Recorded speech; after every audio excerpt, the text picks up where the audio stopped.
La Junta de Portavoces se reunió esta mañana en el Ayuntamiento para tratar el retraso del estudio para la ubicación de la nueva depuradora. Para eso, el máximo representante de la empresa encargada del estudio estuvo en la reunión para dar explicaciones sobre el retraso. También asistió el concejal de Medio Ambiente. Se barajan 36 opciones en total, 12 ubicaciones diferentes, con 3 opciones tecnológicas para cada una de ellas.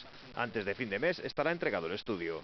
Había un compromiso por parte da empresa de acercarse, de achegarse hasta Ourense para informar precisamente ao alcalde, para informar a todos os grupos políticos de cual era a situación. Hai un compromiso formal por parte de Fulcrum que o representante de equipo de poder ratificar de entrega de documento antes de que remate este mes e se está traballando neste momento bueno, pouco que queda de traballo, pero vamos, quedan uns matices, como il dixo, respecto ás alternativas que se entregaron no pliego. Las alternativas que se están considerando son de las más avanzadas tecnológicamente, sobre todo dos de ellas. Una de ellas es más convencional, digamos, pero en cualquier caso son tecnologías muy avanzadas con unos requerimientos de calidad de vertido muy altos, con una compacidad de la planta muy grande, de forma que ocupa el mínimo espacio posible y dentro de lo posible que produzcan el mínimo impacto a los vecinos, a las proximidades, es decir, tecnologías con pocos ruidos, con pocos olores. Al finalizar la reunión, los representantes de los 3 grupos políticos también dieron su opinión sobre el estudio de la depuradora y su nueva ubicación. Sí quedó claro que habrá afectados y expropiaciones. Non pode ser por oportunidade política que un día dicir que pode ser nun sitio ou noutro. O Partido Popular sempre mantuvo e tuvo claro que ten que ser aí.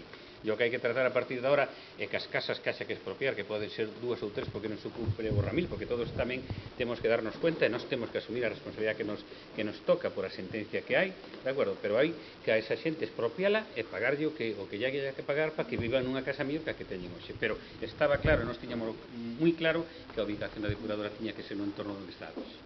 Hai que esperar o estudo definitivo e o que sí podemos decir nestes momentos que nós apostaremos, porque entendemos que nunha cidade que depende do termalismo para o futuro, apostaremos pola máis alta tecnoloxía no que se refire á depuración de auga, indo máis alá do que pode ser unha depuración convencional, que esa sería moi boa. Eu, desde logo, non me atrevería a facer unha afirmación tan rotunda, dado que se fora así, pois, obviamente, pois igual xa non é necesario que nos presentáramos o traballo. Eu creo que hai moitas cousas que hai que valorar, moitas. A ubicación ten que ser en resposta a algo, non só o que ten que ser o prexuicio que en principio pode causar aos veciños colindantes, dado que é moi difícil que se cumpla o establecido no Ramín, que son eses 2000 metros de ningún núcleo urbano, e iso se quedou, de das cousas máis importantes que podemos decir desta reunión, quedou perfectamente claro de que non existe ninguna posibilidade de que a menos de 2000 metros do núcleo urbano se pode instalar a depuradora. Hai que ver que tipo de depuradora queremos construir, hai que ver cual vai ser o coste non só da construcción, senón que vai ser o coste da xestión para todos os ciudadanos, que isto tamén é importante, e está bastante relacionado co modelo de depuración que establezcamos. E que o acabe tamén, que é algo que sempre viñamos manifestando, sobre todo, por encima de todo, queremos que esta planta de depuración pois sea respetuosa ao máximo co medio ambiente, de que non xenere ningún perxuicio para naide do punto de vista incluso non só medioambiental, senón tamén do que se pode referir o que pode convertirse ou debe convertirse nun lugar de ocio e de paseo e non que teña ningún efecto negativo. La entrada del AVE en la ciudad fue otro de los temas que se trataron en esta reunión. Tras la misma, los representantes del PP y el BNG no se mostraban demasiado optimistas. Con más confianza salió el alcalde Francisco Rodríguez.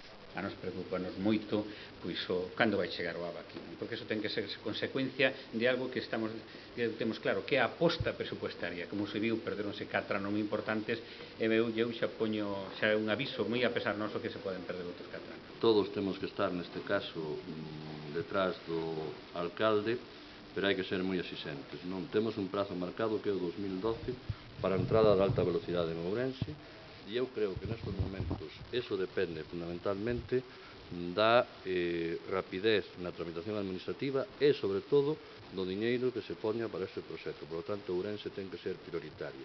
Xa estamos nun escenario que a min, en principio, non me agrada demasiado, porque estarmos para ter o proxecto 3 anos, nos pon do escenario prácticamente do 2012, fecha tope para que estuveran feitas as obras.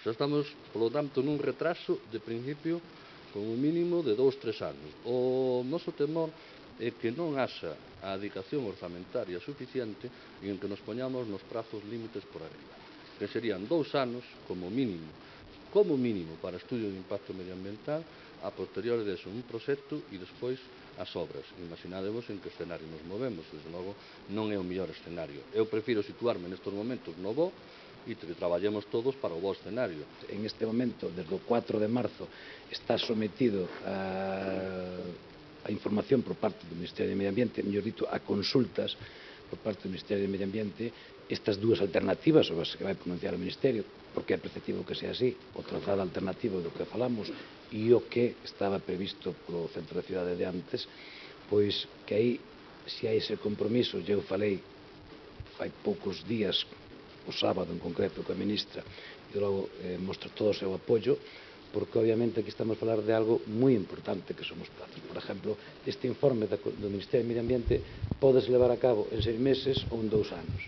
E aí é certo que estou convencido de que vamos a contar contra a colaboración da ministra para que a cousa se acerque máis aos 6 meses que aos 2 anos. Igual que aquí nada se creía fai 6 meses que houbera ninguna oportunidade posible de que a integración do tren de alta velocidade en Ourense fora por fora da cidade, se corrixira esa cicatriz que hai, e iso dicían outros grupos políticos e outros sectores da sociedade, se confirmou o contrario. Eu neste momento, dende logo, teño que creer por forza e porque ademais estou convencido nos compromisos do Goberno do Estado de Zapatero e do Presidente da Xunta de Galicia en que se van a cumprir eses plazos. Por tanto, non teño ningunha dúbida ao respecto e se outros grupos a teñen, pois, bueno, que digamos que é o seu criterio